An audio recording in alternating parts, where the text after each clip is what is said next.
அண்ணா மீது உங்களை எப்படி பற்று வந்தது? ஒரே ஒரு காரணம் தான், அவருடைய பேச்சு திறன்.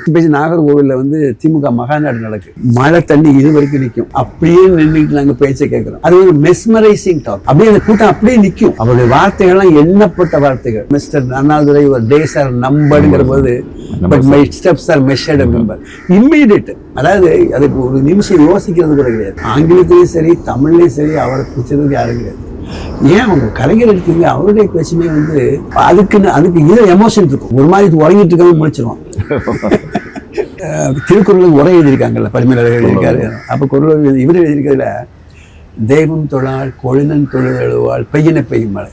அந்த இன்டர்பிரிட்டேஷன் யாருமே சொல்லலை. அண்ணா கிட்ட நேரடியாக நீங்கள் பேசியிருக்கீங்களா? பேசியிருக்கேன், நான் பேசியிருக்கேன். என்ன எந்த விஷயமா பேசியிருக்கீங்க? என்ன சொல்ல ஞாபகம் இருக்கு உங்களுக்கு? 2-3 ஞாபகம் இருக்கு. எனக்கு அவருக்கு கனெக்ஷன் ஒன்றே ஒன்று தான். எனக்கும் தமிழ் பிடிக்கும், அவருக்கும் தமிழ் பிடிக்கும்.